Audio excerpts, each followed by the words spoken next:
can't get more local than that. So this is like what I travel for. How do I look? I think something happened to Sean. I went out there, so the reason there's no footage. Hey travel lovers, welcome to A Wanderlust for Life. Today we are in Malta. We're gonna show you some traditional Maltese cuisine and wine. Let's go. So you might be wondering what we're actually doing in Malta. We're here for a conference. It's called the Traverse Keyframe Conference. It's for video creators. So this is where I learn, I network and stuff like that so that I can do better for you guys. But today we are doing this kind of tour around the island to show you different foods and wine so that when you come, you can kind of see what there is to actually do. There's so many different influences. Even the language, Maltese is a mix, like a mashup between Arabic and Italian, but it's in like Latin letters. It's not in Arabic letters. So it's like really interesting to see and to hear. But the food is also a mashup as well, of course. But it's just, there's so many different things that you can do here. The capital is Valletta, so you can hang out there. There's party scenes, there's beaches, there's just a lot to do. So we're just gonna show you a taste of that. Our first stop is here. So we are in Rabat outside of Medina, which is not Medina as I've been saying it. And we are starting off with Pastizze, which apparently everybody loves. If you ask anybody what their favorite Maltese snack is, it's gonna be Pastizze. So I'm having the peas, and you can kind of see it coming through the outside. I don't know if you're supposed to do that. But the main favorite is ricotta, which I have to say is delicious. But I love peas, so, and as our guide said, give peas a chance. But this is a very flaky crust, and then it's kind of mushy peas on the inside if you think of like the British mushy peas. Let's give it a try.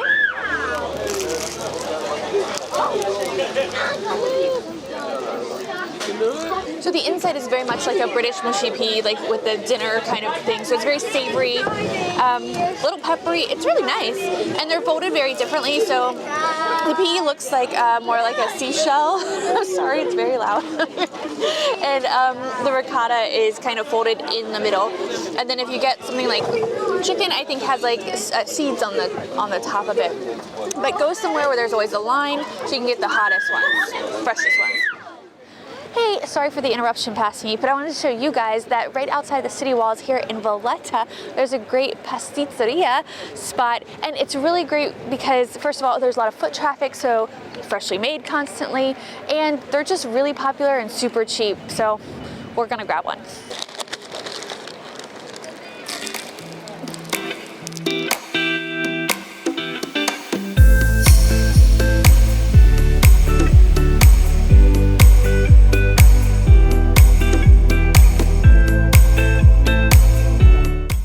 We're here in Malta at the Dingley Cliffs, and there are street vendors, so we got ourselves some traditional bites, some little treats here. So we have the honey ring. It's not actually made with real honey. The recipe says like you'd use like golden syrup or something like that, but I think it's supposed to taste like Christmas, and originally it was made for around Christmas, but it didn't.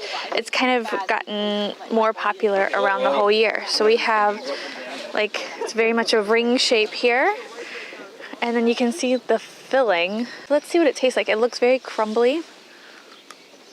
Oh, better than I thought. So the outside is less bready, and it's like a combination between like wafery and crispy. That's really hard to explain, but the inside, the texture is very much like kind of like a fig Newton, but not quite, and not very figgy. So nothing like a fig Newton. So, but the texture is like a fig Newton, so it's that kind of, I don't know, like it's hard to describe. Sometimes I just don't have the words. And then the second thing we've had before, and it is like a fig Newton, but it's like a fig Newton Pop-Tart. So it is a fig filling on the inside, and then it's fried. The one we had the other day looked a little bit different, looked more like a Pop-Tart, but you can see the pastry on the outside and then the filling on the inside. So obviously, depending on where you go, it's gonna be fresh or made a little bit differently. The one we had the other day was like hot out of the fryer. So it was like crispy, very nice and hot. But this one is a street vendor, so they didn't have the fryer, but still very tasty. So whenever you find these things, try to find the freshest version you can find and enjoy, because it's all delicious. Me again. Sorry to interrupt the cliffs this time, but I wanted to show you a freshly fried imquaret. Probably not saying that right. This is the bus station outside the city walls. Look for the spot with dates on the top. As of right now, this is 60 cents, and it's a date filling. It kind of looks like the Pop-Tart that I showed you before, but is way better than just a street vendor. Yeah. I'm actually seriously impressed with the bus station here in Valletta. First of all, the buses go all over Malta. We got the unlimited, I want to say, Talinja card for 7 days. It was 21 euros, and you can go all over Malta. The regular buses doesn't include direct and doesn't include Gozo, but you can get ones for that too. If you don't want to get this, you can just tap your contact list on the bus, and it goes all over the place. And I love how the map here shows you the routes, but there's also an index of the town. So if you know what town you want to go to, you know what bus you can take. But this is like so well done. It's so easy to get around. We're here at Golden Island, and you can come here on your own if you'd like and meet the bees and try some honey. So that is what we are going to do today.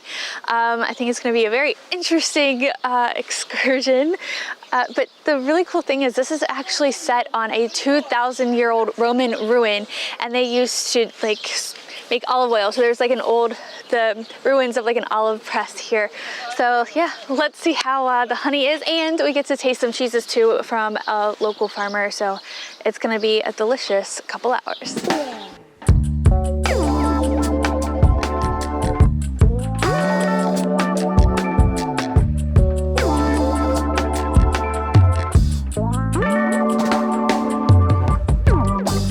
So this is a traditional fresh cheese. It's sheep's cheese. It's called jabena. I hope I'm saying that right. Probably not, but this is basically a fresh sheep's cheese, and they make it in different flavors, but this is the traditional way. So it's just, you know, the milk turned into fresh cheese, and it's just so cool. Like the whole process. Basically, we've met the cheese maker, and he's told us about the different kinds, and they turn this into like harder cheeses and like dried cheeses, because people want to use it in different ways, not just in a fresh capacity. So we're gonna try it first with this, and then he has some different chutneys, but let's see how this is. And it's just served on a little water cracker. Hopefully you can see that.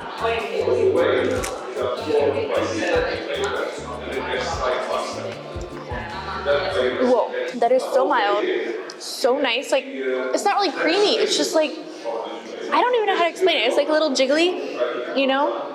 But it's like, it's kind of how, I don't know, like if people tell you how cheese is made, this is kind of what you imagine if you didn't actually know what cheese was. I am making no sense, but it's delicious.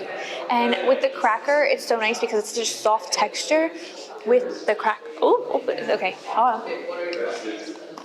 It's just delicious. You know, this is the thing about traveling, is you want to go places where you can get things that you can't get at home. Right?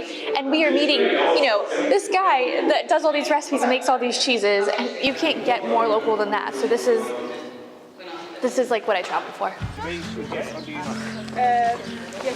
Oh, mine came with a bee. Well, you should have that removed. How do I look? Get the full effect here. Your bee experience? How do I feel about my bee? Like you're going into it? I'm pretty chill. Like, I'm not really scared of bees, so it's fine. I've done this once before, and I really enjoyed it because bees are such a big part of the ecosystem no matter where you are. So it's, I don't know, it's just cool to see how they do what they do and to meet the people that help them do that and make it so we can have honey and they can pollinate the world, right?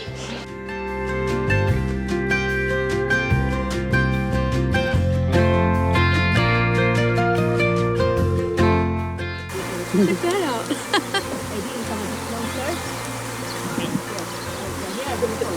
So I just met the bees, and I have to say, like I said, like, oh, I wasn't really worried or anything like that. It's like there's this primal thing with the buzzing that just like freaks me out. I don't really understand why, because I've done this before, but like, yeah, I don't know what it is, but they're like swarming around and like buzzing in your face and everything, but it's totally fine. And I think it's really cool to meet these, you know, these insects. But we are getting to try the honey actually from the bees. This is from all the flowers, and it's the spring honey.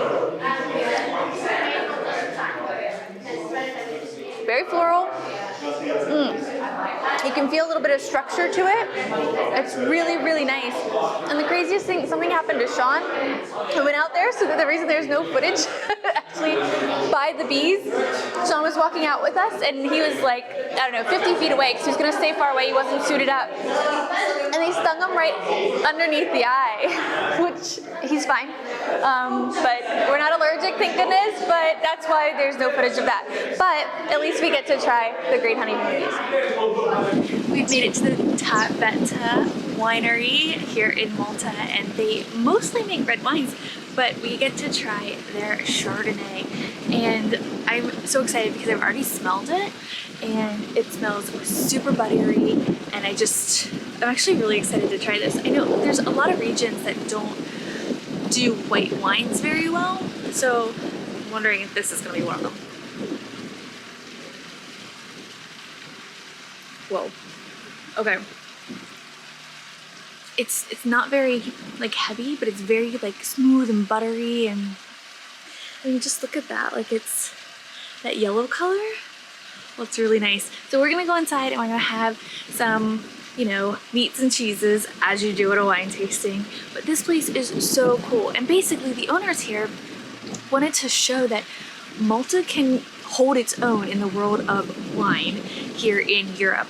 They've only been making wine, like good wine, for the last few decades, but they've been making it for I think like 2,000 years, which is just so cool. And this family they just made this beautiful place that you can come and have a wine tasting. And I love that there's so many different things, foodie things that you can do on the island that I didn't even know about before coming. So something that you're definitely gonna have to check out.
To this Olive Grove / pizza making spot, and we have made a fatar. So this is kind of like a Maltese pizza. It's made a little bit differently, so I was able to work with the chefs and put it all together.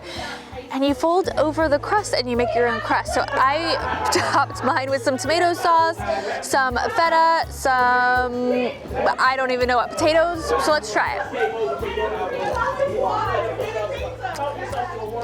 Okay, that's good. They have fresh herbs on site, so I got to top it with fresh oregano, fresh thyme.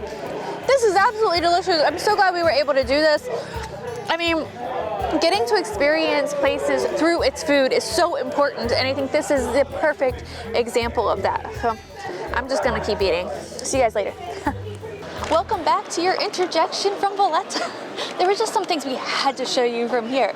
So this is one of them. Last week we took a food tour and our guide showed us this. It's a pasta frolla and it's a pastry made from almonds. Now typically you'll find it in the shop with frosting on top, but apparently at home you can top it with frosting or honey or something else or nothing at all. So we just had Easter and it's a very popular thing for like kids especially to have this after Lent.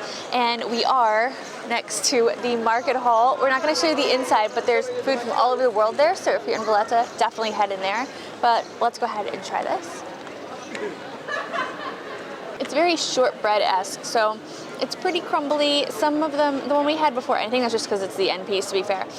On the inside, it's going to be a little bit more soft and moist, and just having the little bit of frosting on top, I really love that touch of sweetness. Now after Lent, they actually usually have these in different shapes, from Easter shapes, eggs, bunnies, things like that, to I think he said like sports cars and stuff. So you never quite know what you're gonna find.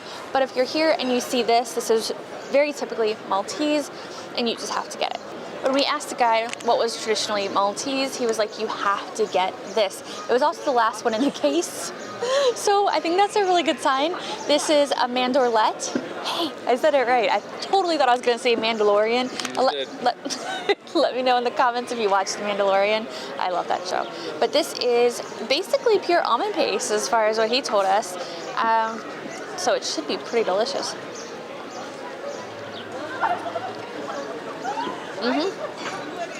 Obviously very, very almondy. A bit like very textured. So because the other one had like almond flour and this has almond paste, it does have a completely different texture, a little bit softer, way more almond flavor, and almost a little bit gritty. I don't know if you fully understand what I mean by that. But yeah, he was like, you absolutely have to eat this. But we've had our own little food excursions here in Valletta. We're just about to head out. If you want to see more of Malta, let me know down in the comments below. And if you enjoyed this video, give it a big old like and subscribe if you aren't already. What are you doing? Thank you so much for watching. I'll see you in the next one. Bye guys.